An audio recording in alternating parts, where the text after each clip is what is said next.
Welcome, everyone. My name is Tanvi Misra, as Adi just said. I'm a staff writer at City Lab, which, if you all don't know, is a website of The Atlantic, and we write about cities. So every week is infrastructure week for us. But I specifically write about equity and inequality, and so I'm really, really excited to learn from our panelists right here. And without further ado, I'm going to just go ahead and start introducing them. Right next to me is Jim McDonough, and he served as the chair of the Ramsey County Board of Commissioners from 2014 to 2016. And before that, he served as the chair of the Regional Rail Authority beginning in 2008. He shepherded a number of really, really interesting transportation projects in his area, and he continues to be an advocate and a national leader on that front. Apart from that, he's also dedicated to the prevention of sexual violence in his community, and so he comes from a variety of perspectives that can be really useful for our conversation. Next to him is Ellery Monks. Ellery has extensive experience working directly with local governments, leaders, and stakeholders to identify and implement strategies that solve complex infrastructure problems, as I feel like all of them are pretty complex, but problems like local flooding, redevelopment, et cetera. She's the co-founder of the Atlas Marketplace. And next to her is Brooks Rainwater, and he is from the National League of Cities, so this is his territory. Brooks drives the organization's research agenda, community engagement efforts, leadership education programming, and helps leaders create strong local communities. So just before we start and dive into some of the questions I have for you all, I want to lay out the plan of what our conversation is going to be like. We have the liberty, as I've been told, to complain a little bit before we leave some of the heavy lifting to the panels that come after us. So the first question I wanted to ask my panelists right here is to talk a little bit about the history of infrastructure planning and some of the approaches or some of the mindsets that have led us to create unequal cities and create a built environment that does not work for everyone. Jim, do you want to start us off? Sure, thank you. Good morning, everybody. I'm going to use an example in Minneapolis-St. Paul area, Ramsey County, Hennepin County, large urban core, two large cities, two large counties that are basically one big metro area. In the 50s, when the highway infrastructure was being built out, when I-94 came through St. Paul, like many communities, that went right through a thriving, very active African-American community that was really self-sufficient and really supported the African-American community in that neighborhood in St. Paul. And it came through in such a way that, people got 30-day notices and their houses were gone. Literally gone, no place to go. And so we've got that history there in the I-94 is what connects St. Paul to Minneapolis. And so we have that history of how we did those infrastructure investments then. We needed that system, but there was no thought about equity or inclusion and about how that investment affected the community. And it was totally focused in on goals and benefits and left out so many people in our community.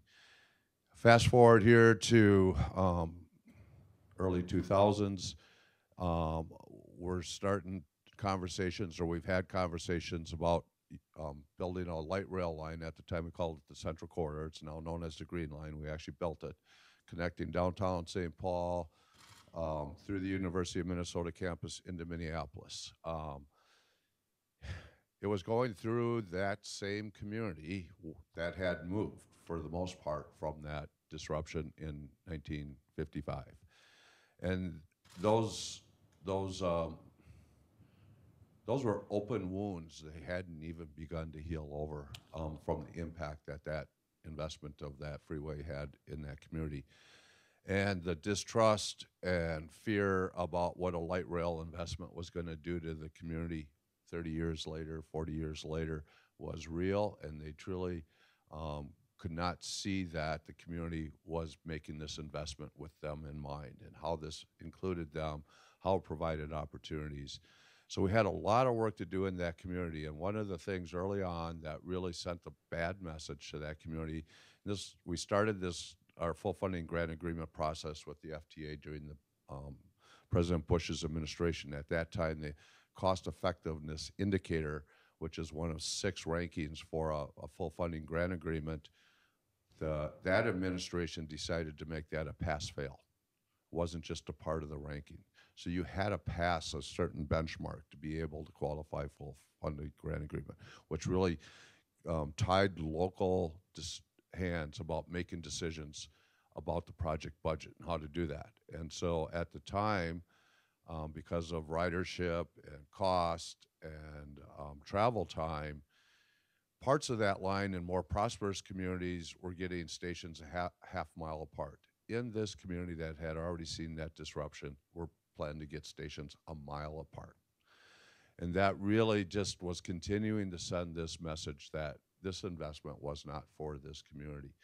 And the community rallied around and elected leaders like, I was the lead on this line, and it was a tough thing, was to be able to continue to move this line forward, try to build confidence that we would get those 3 extra stations. We needed 3, but they couldn't be included in that budget. And one of the most impactful things I had, and I was at community meetings every single night for 10 years almost, is I had an African-American gentleman stand up and said, Commissioner McDonough, we will get nowhere on the Central Corridor Light Rail line until you apologize for what happened in 1955. And I looked at him and I said, I was born in 1955. I was not a part of that process. I understand the impact it is. And the one thing, I can't necessarily apologize for that, but I can commit that we will do better. We will do better, and we will include you in this investment. Success story, we ended up being able to, Obama administration changed some of the rules. I got a call from Peter Rogoff, the new transit administrator, like Friday. They changed the rule on Thursday. I got a call on Friday afternoon at 3 o'clock. In 7 days, we found the $20 million to put those stations in, and we were able to build that line with those stations in. And it was used as a national model at the time on how to be responsive in infrastructure investment that is inclusive to all. So I think with that, I'll stop. I've got a lot more examples, but I think that's just really highlights an example about when we're not looking at everybody's interest in making infrastructure investment, when we're leaving a part of our community out, the damage it does to our community, the damage it does all the way to individuals, and then the success when we actually choose to include everybody's voices, everybody's hopes and dreams when we're making these infrastructure investments and how that can benefit a community. Me or Brooks first? Oh, go for it. So from my perspective, and everything, Jim, that you just said, I think is spot on. And I'll echo that. From my perspective, and from a historical perspective, one thing that I think that we've struggled with is making sure that our infrastructure systems don't just meet the needs of today, but also the needs of the future, and are built in a way that are flexible, adaptable, and can be changed. So from my perspective, coming from the resilience space especially, there have been a series of disasters, quite frankly, from recent history that have really, I think, changed how we think about infrastructure and changed how we think about these issues, and have jump-started a whole bunch of progress. From my perspective, I think you can point to Hurricane Katrina, and really think of that as a seminal kind of event in recent history, and in terms of changing the way that we approach infrastructure and inclusive infrastructure especially. And I think really woke a lot of people up to some of these issues. I think Hurricane Sandy, more recently, really was a turning point. I think it got a lot of folks' attention, and I think in the wake of Hurricane Sandy, there were tremendous widespread calls to build back better. And it spurred on a whole conversation about what does it actually mean to build back better. And since Hurricane Sandy, I think that we've seen a whole bunch of barriers to actually doing that, and to actually doing that successfully. And we can obviously talk about that in more detail. Good morning, everyone. I think I would echo what my two colleagues here on stage have said and really kind of point to historically, infrastructure drove cleavages between communities rather than bringing people together. And what we've seen more and more in recent years is city leaders trying to use kind of an intentionality and thinking about infrastructure in ways that we can kind of fix some of these historical wrongs. And so one of the biggest challenges, though, is that much of the highway and road building, whether it was building highways through communities of color within many major cities, these kind of infrastructure challenges have already been built into the system. And so what we're doing now is trying to kind of pull these apart, kind of bring communities together as a result.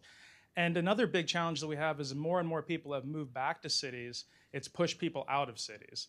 And the transit infrastructure and much of infrastructure that takes people to the work that they need to do is focused within cities and surrounding cities. So when people are pushed out and no longer have ways to get to those jobs that they need, it creates a whole different and new dynamic that's a big challenge. And so I think as we kind of talk about the different pieces here, and as we build the future, we need to really make sure that we have all this kind of taken into consideration. Great, yeah. So let's talk about that a little bit more and approach it like sort of step by step. If I'm a local government, and I'm woke, and I want to connect people, I want to create infrastructure that is resilient. One of the first obstacles, some would say the biggest obstacle I would face is funding. Does that sound accurate to you? Yeah, that sounds absolutely accurate. First, I would point to the federal government and the lack of funding coming from the feds. I'd also point to the challenges between state and local government. For many years now, those priorities often have been at loggerheads, with many rural interests at the state level kind of pushing more for road building rather than transit funding. And so, I think depending on the state, this kind of plays out differently. But figuring out a way to bring those folks together and really make sure that we're reflecting community interest. Because if people in cities are saying, we need new bus lines, we need new transit lines, that's what we need to be responsive to, and making sure that all interests in any given state are taken into consideration. Jim, do you have anything to add to that? So when we were on the kind of the prep call, we talked about this question, right? Funding certainly is key, right? You can't do any of this without funding. And how we move big, especially big mega infrastructure projects forward. The federal partner is a key to that. Our state partners are key to that. Local funding is key to that. Developing priorities, and then the process or the community input. And one of the things that we've really changed in our community, part of that was some of it driven by the federal partnership. Fortunately, the time of as we started to get ready to move forward on our full funding grant agreement, the Obama administration created the HUD Sustainable Communities Grant. And they actually had money the first year. They kept the partnership together, but they only had money for 1 year. We were fortunate. We got a $5 million planning grant. Largest grant that they gave was $5 million. At the federal level, it put DOT, HUD, and EPA together, working together. So when DOT was looking at a Tiger grant, HUD and EPA were a part of that to really make those connections. While at the local level, it really drove us to bring people to the table about priorities and funding and community input in a way that we had never done. And so we've really changed this where instead of doing stuff to you or for you, we are really working hard to do stuff with you. And so we really work on the community engagement piece first so that the community is helping develop the priorities, and then we're taking a look at how do we fund those priorities in our community. And that's been a major change in how we take a look at major infrastructure investment in the Minneapolis, St. Paul, Hennepin, Ramsey County region. Ellery, I know that you disagree that funding is the biggest issue. So it's not that I disagree, right? So I do think that funding and financing is a huge barrier to infrastructure investment in the United States, absolutely. And especially during Infrastructure Week, when we're talking a lot about the role that the federal government can play in increasing investment in infrastructure in the United States, I think funding and financing plays a huge, huge role. Don't get me wrong. I do think that the barrier and the conversation is more subtle than just needing to jump up and down, wave your arms around and say, we need more money. I think it's more complicated than that. I think we should be having more conversations about how we can design projects so that they attract private investment while also protecting the public good and serving citizens' needs, right? We hear from private investors all the time that they want to invest in infrastructure more, but they can't find projects that meet their investment criteria. That's a problem. I think that there are also a ton of other barriers that come into play at the local level before financing becomes an issue and after. I think that, identifying and empowering project champions, the folks at the local level who can really champion these efforts and really push things through and engage with the public and get the support of electeds is hugely important. I think procurement becomes a huge issue. I know it's super boring, but I think it can be a big barrier. So while I agree that funding and financing is a tremendous barrier, I don't think it's the only one. And I think that the conversation needs to be more subtle, more nuanced, more complicated than just funding and financing is a barrier. One thing I wanted to add is people in cities are actually willing to pay for these projects. Yeah. 71% of all ballot initiatives on infrastructure have passed since 2000. So when you think about the fact that people are willing to put their money where their mouth is on these issues, what we need is then to kind of scale that up and make sure everybody's working together. And by people, you mean taxpayers? Yes, yeah. I do mean taxpayers. Yeah, Chip. I did want to add a comment, especially on the private investment, because we're really seeing a change here at the federal level with this administration really encouraging private investment. And I think there are opportunities there, but I think the danger that we really have to pay attention to is that does set the stage for greater inequities in investment, because that private money's only going to go where they can get a big return on investment. And that means it's going to leave out the communities that need the biggest investment. And that's my concern. Minnesota, we don't have a history of private money really investing in the infrastructure, but coming along afterwards and investing because of the infrastructure. We have 19 Fortune 500 companies in the Minneapolis-St. Paul region, almost all homegrown. And they'll tell you they're homegrown and their success is because of the public investment in infrastructure. So, yeah, is there opportunities for private money to get in on? And we've seen some great projects around the country where private money have come in. But to me, that is a danger that we really have to pay attention to, or we're going to leave even more communities behind. Can we talk about that a little more? Perhaps, Ellery, you can give us some examples of cases where local governments have been able to attract private investment to really, really important inclusive infrastructure projects and have done it right, but also give us projects of how that's gone badly, so that we know like the to-dos and the definitely do not do's. So I'll start with a bad example because it's just really famous. Fun. Sorry, no, it's not.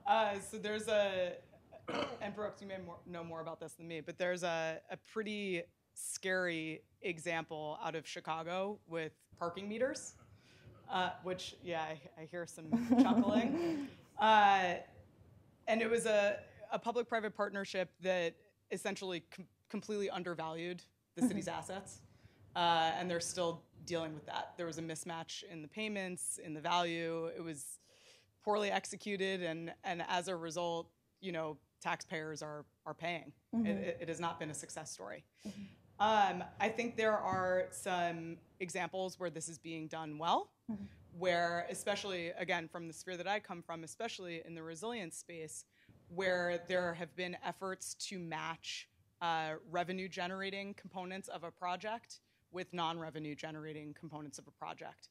So there's a great example out of the city of Hoboken, for example, that pursued, it was an integrated infrastructure project, different kind of layers, fondly called the bathtub, actually. The lowest level was enormous stormwater detention that the city really wanted to pursue after Hurricane Sandy, but also because of combined sewer overflow issues. Obviously non-revenue generating, right? The layer above that was parking, underground parking, and that is potentially revenue generating.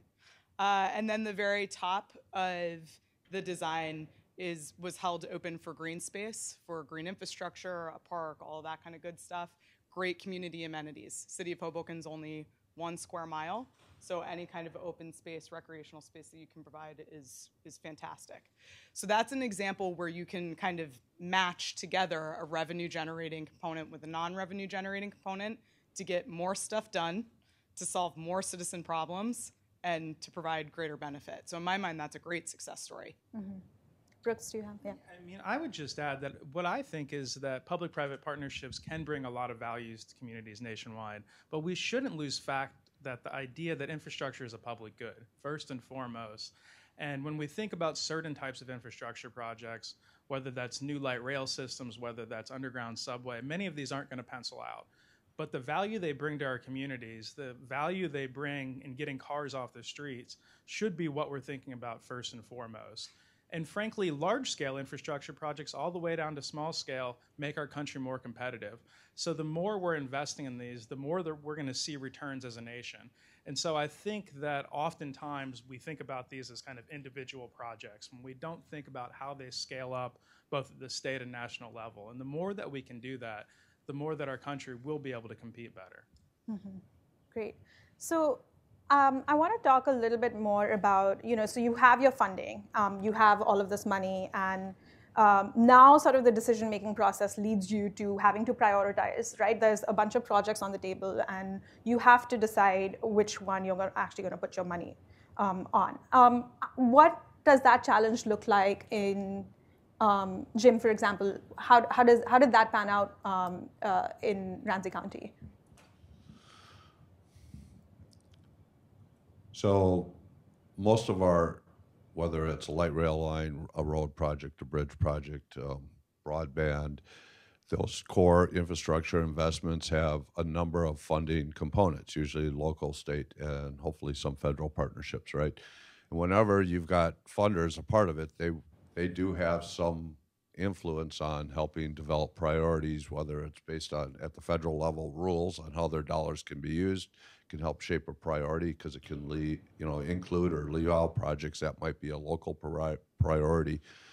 Or, in our state, working with our state legislature and the governor on the partnership of state funding with local funding. Again, the state, in many cases, will influence local priorities by attaching requirements or things about how that funding is worked. And as a local leader, that becomes very difficult to manage because the priorities really need to be set at the local level. What's best for that community? But when we're going to our partners for funding, that can help change what those priorities are or shape, as I earlier mentioned, just the rule in the Bush administration about cost effectiveness, CEI, it as a pass-fail, shaped the priority for us at the local level, about 3 stations on that light rail line. And so that's always the tension. And of course, in Minnesota, we struggle with our legislature and administration a lot because not just the priorities on, but investment. We still struggle, even though we've got 2 extremely successful light rail lines built in our urban core. We've got the strong support from business leaders. We still struggle with this ideology divide of, most of our Republicans hate light rail. They don't want to invest in it. They actually work hard to try to stop those investments in the economic engine within that state. And so fighting that where they're actually not even helping with funding, but then actually passing laws or things that actually really tie our hands at the local level. So those priorities and helping develop those priorities to be successful, especially to be successful for all of our communities where we're not leaving people behind, really have to be developed at the local level. And local leaders like me really have to be careful about starting to chase the money, right? Because if it all becomes about chasing the money, we are going to leave people behind. Our values and principles have to be that commitment to the community. And that's why I flipped around that earlier question, funding priorities, community, to community priorities and funding. And if we stay focused there, I believe we will have success. It can be difficult to gather the money, but we will find a way to do it if we stay focused in on what is the priorities, and those priorities are agreed upon with the community on how to move forward. Yeah, I'll just add that I think, priorities at the community level and priorities at the citizen level, right? So I think so much of being able to prioritize projects and efforts at the local level has to be done through really meaningful, thoughtful, upfront, and continuous community engagement. So I want to provide an example of where this is working well. So one of our partner cities, Kansas City, Missouri, just recently last year used their citizen survey as a way to engage with their residents about what their various priorities were, what their various pain points were, and what they would actually support.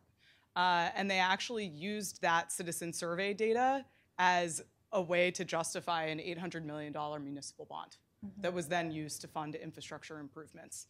So in my mind, that's a great example of how it can be done. There are examples from across the country of where this is happening well. And a lot of that, I think, has to do with political leadership, right? In Kansas City, Mayor James has really made a commitment to saying, if we're going to undertake any of these efforts, I want to make sure that the entire community is represented, the entire community is involved. Mm-hmm. I think there's no surprise here that I also agree that community decision-making is where this should be taking place. Locals really have the priorities of the community members at heart. I would also kind of point to an example where we've seen a city that has had a lot of growth in recent years, Pittsburgh, where Mayor Peduto has welcomed in, autonomous vehicle companies and tried to work with companies like Uber, and oftentimes found challenges because they have their inclusive prioritization within kind of their long-range plan, and they want to make sure that not only the infrastructure for today, but things that they're building out for tomorrow will make sure that it's kind of taking into consideration all members of the community. And frankly, I think this is where local leaders, whether you're talking about mayors, council members, or county board members, have the opportunity to right some of those historical wrongs, because we want to make sure we're taking all of the community members' kind of voices into these discussions, but we also want to make sure that we're prioritizing and thinking about, if a highway did form that cleavage, how are we building back that neighborhood that was impacted most? And so I think that's when we're thinking about prioritizing, to make sure that we're not doing it in a bubble and just thinking about community members of today, but community members that have lived in those cities for very many, many years. If I could just say something really quickly, because my colleague here Allie said something really important here about community engagement, authentic community engagement. For too long, government really has taken this approach to community engagement more as a report back to community about what they're going to do, and they check the box of community engagement. That is not community engagement, and we really have to relook what truly authentic community engagement is. We're having those conversations in Ramsey County. We've really put an emphasis. Our two priorities as a county board has really been about equity and economic prosperity for all and authentic community engagement. And every single thing we do in the county has to be run through those two lenses before we even get a look at it at the board, or before department heads or a county manager are making decisions. Everybody has to address those two issues before we make a decision. But we say community engagement sometimes way too lightly, because what we say as community engagement, the community typically has not viewed as truly community engagement. Mm-hmm. Mm-hmm. Yeah, and so just to add on to that, so much of that is meeting folks where they are, right? So thinking outside of community meetings or community workshops where a dozen people show up, and it's the same dozen people. So using new methods, whether that's social media, whether it's, there's a million different ways that you can engage with residents to get a better pulse on what their priorities are. But so much of it is meeting folks where they are, whether it's through community partnerships, whether it's through technology. There's a lot of different options out there, and I think there's some really great success stories out there of how it's being done well. Mm-hmm. Yeah, go for it. So this if we have a conversation little bit, between just y'all. really a quick good example of that, right? So in our history is the community engagement is, all right, notice a public meeting, we send our county engineer out, he reports what we're gonna do on that road project, check the box, 12 people showed up, usual suspects, same 12, and we're done. So in my district, we've got a 40-foot major road. When I grew up, there was parking on that road. The traffic on that road is developed to the point 22,000 cars a day. Parking was removed, but it's a very narrow road to manage all that.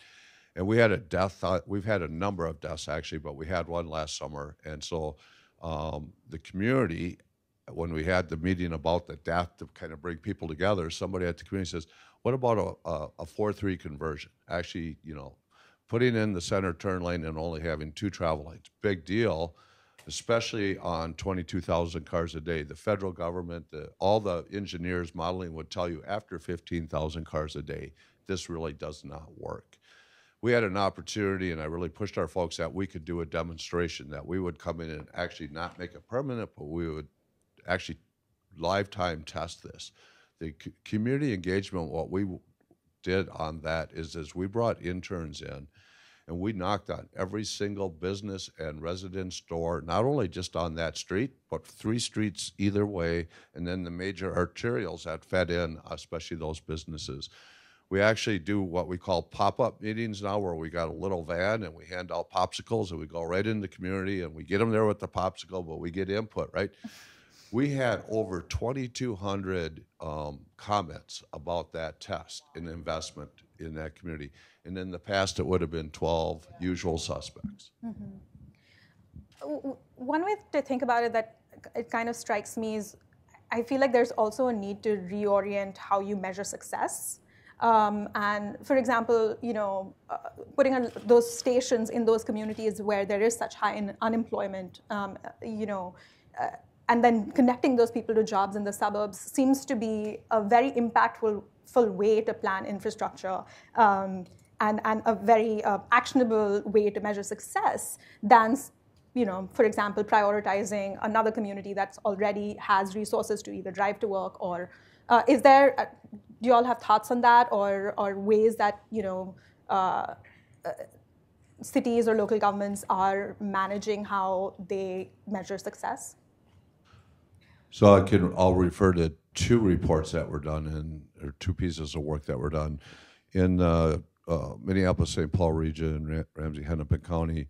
About 15 years ago, a group of business leaders came together and we formed what we call Itasca. And Itasca is the state park where the Mississippi starts, just a little trickle, and it becomes this mighty river throughout our country.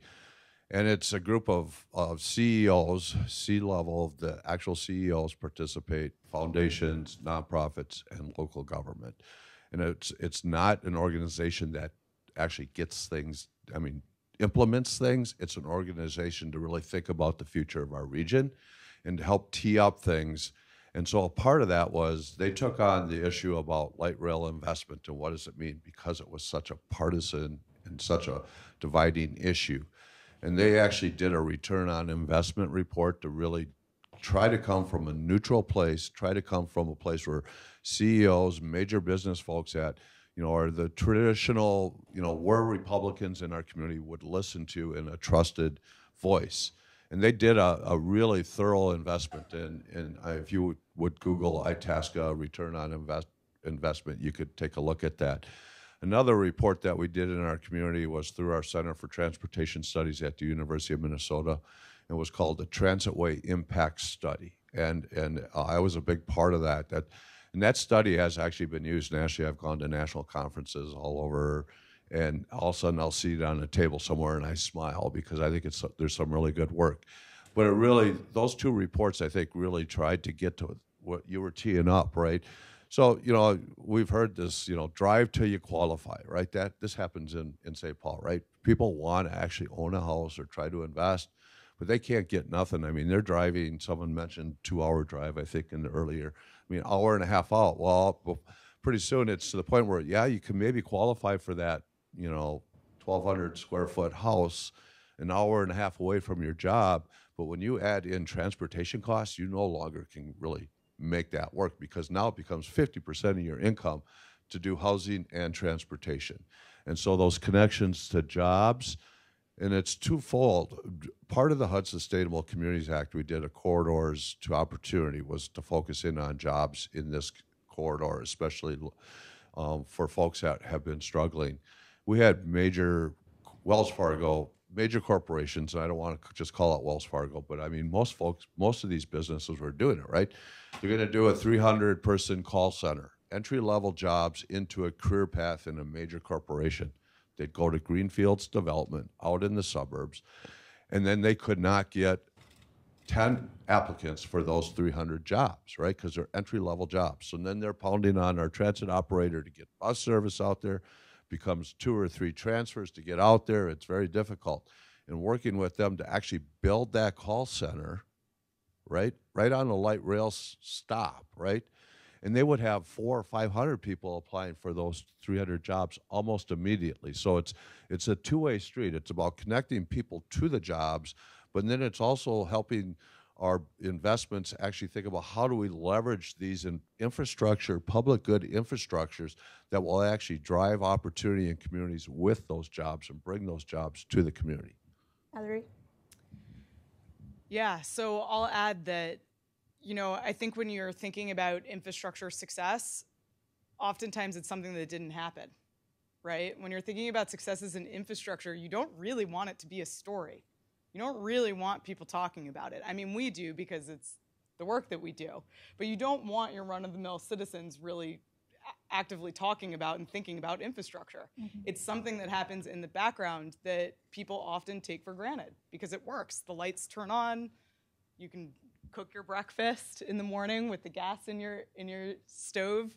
All of those kinds of good things. So I think figuring out how to tell infrastructure success stories in a way that is compelling and makes people care is a really, really important thing. And this is a lot of what we do with our partner cities is help them tell their own success stories when it comes to infrastructure innovation. A lot of what we do is help them think about outcomes. So helping them think about communicating about the outcomes of a specific initiative, project, effort, whatever that may be. And I think when you're talking about how to communicate success stories in infrastructure, I actually think we have a lot to learn from our mayors and from our other elected officials. When you hear a mayor give a speech about anything infrastructure related, almost always they choose a person. Mm-hmm. They tell a story. They talk about how the specific investment affected a child in a specific neighborhood or an elderly person in a specific neighborhood. And I think we need to do a lot more of that, quite frankly. I think that that's a really important component of engaging with citizens. Mm-hmm. And I think it's a really important component of continuing to gain support and traction for infrastructure investment. Mm-hmm. Yeah, I definitely agree. This idea of storytelling and making sure that we're shaping the narrative about success with infrastructure really helps drive even more successful infrastructure projects. And I'd also talk about some of the work we've been doing on the ground. I see my colleague Carlos in the audience there with equitable economic development, because we've been working with a number of cities nationwide over the last 2 years to really think about some of these measurement questions, because we want to make sure as we're thinking about equity up front, what the outcomes are, that we can measure those and we can do more of this kind of successful investment. And then the other thing I want to mention before we close is we've got built environment here in the title. And I think one of the ways that we can kind of connect people with those jobs is to think about the built environment and build cities denser.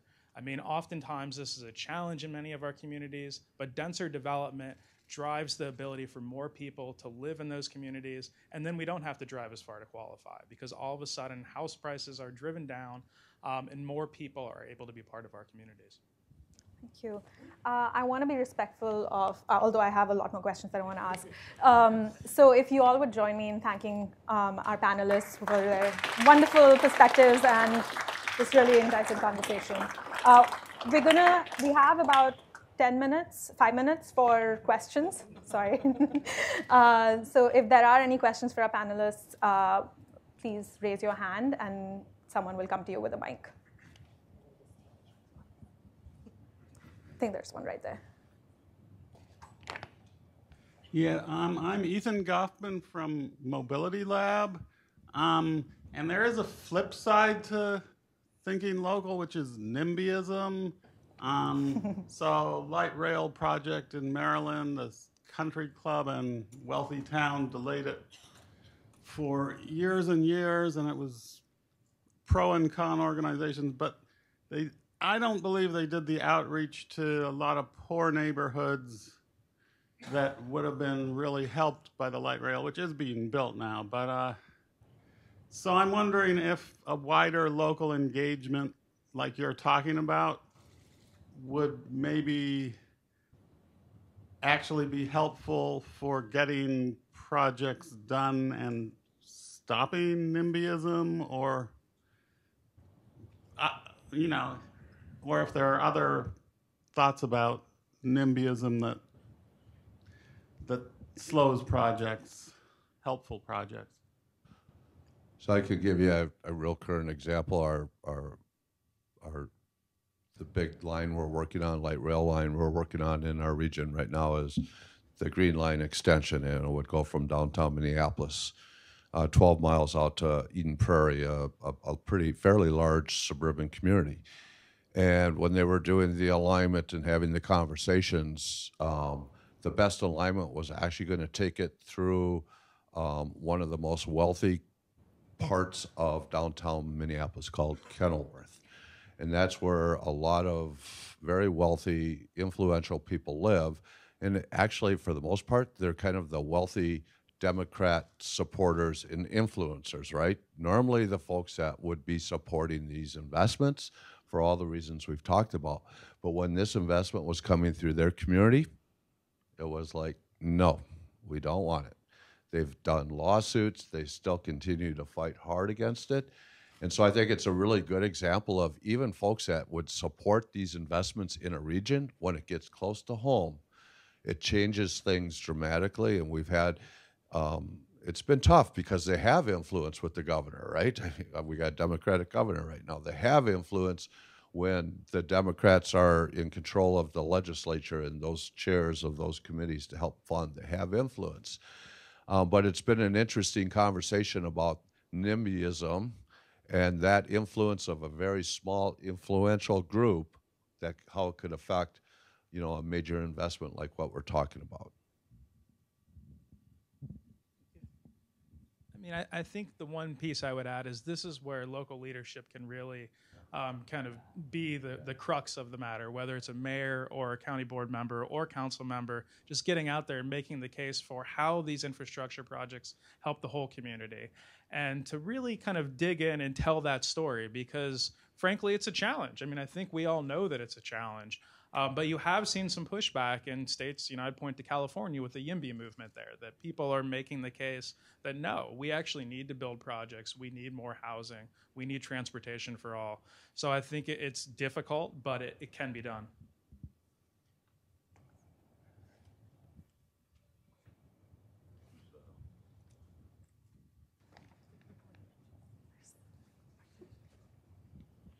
Thank you. John Nelson with Wall Street Without Walls.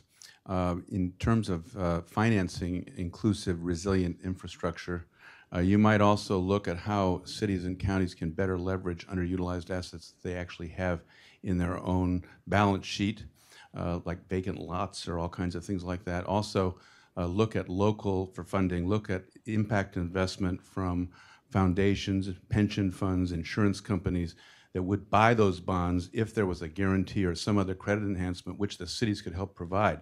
That way you can broaden the whole comprehensive, build better, more inclusive approaches. Yeah, I completely agree. I think a really positive trend recently has been in the innovative finance space when you're talking about environmental impact bonds like the one DC Water recently did, social impact bonds, resilience bonds, getting to the insurance capture that you just mentioned. I think that's a really positive trend. What I will say, because this panel is about inclusive infrastructure, what I will say is that at the local level, in order to pursue innovative financing mechanisms like that, it requires a tremendous amount of local technical capacity to structure the deal to do the upfront modeling that's required, not to mention the ongoing evaluation and monitoring that's often required. So I want to just make sure that as we're talking about innovative financing mechanisms for infrastructure, that we remember that oftentimes that's only relevant in bigger, higher capacity, better resourced locations. Or regions, communities, exactly. Hi, Calvin Gladney, Smart Growth America. Wanted to ask a question about engagement and how do we add more empowerment and education to our infrastructure engagement. So we often give the community a kind of binary choice. Pick the bridge or not pick the bridge. Pick the sewer upgrade or not pick the sewer upgrade. But we don't spend a lot of time saying there are a number of options and choices, and how do we help them make those choices? So as a local elected leader, official, I run for election every 4 years. But I firmly believe, even before I ran for office, and this was nothing that I really ever wanted to do, really, right? But I did, and I've enjoyed every moment since I did this. But your point there is really important because I view my job, it's a two-way street, right? I need to make sure I understand what's important to my community. I need to represent those voices. But I have to also educate them and help bring information back to that community so they can make really good, hopefully good, educated choices about their priorities, because they're coming to me with their issues, their priorities based on their learned experience, their life experiences, and what they know at that point in time. My job is to bring them much more information that might actually get them to a different spot about a potential infrastructure investment, because they better understand what that opportunity might be to them. And I take that really seriously. So I spend as much of my time actually listening and working with my community as I do trying to bring back information, trying to expose them to things that they haven't been exposed to help them have a better understanding about making decisions about what is important to them. I'll add, so I shared the example from Kansas City, Missouri earlier, where they used their citizen survey to get feedback and to gain a better understanding of what citizens' priorities were so that they could pass that municipal bond. I'll also share another example from City of San Diego that is getting ready to embark on a really big smart cities push and has committed to piloting all of their smart cities efforts in the neighborhoods that are historically least served by the city. And they've committed to developing those pilots and to choosing the technologies and to choosing the problems that they're going to try to solve in those specific neighborhoods. Like that is an essential part of what they're doing in San Diego. So, it's still early days, obviously. I don't think that there have been any outcomes to point to yet, but it's super inspiring and I think encouraging what's happening there. Great. I think with that, we're going to cede the floor to the next panel, which is going to be led by Mitch right here. But I want to thank our panelists one more time for a wonderful conversation. I feel like we can complain for a lot more time, but hopefully we left with some hopeful nuggets of things that are happening around the country that are creative and interesting. So thank you so much. Thanks for watching. Be sure to like and subscribe for more videos from Brookings.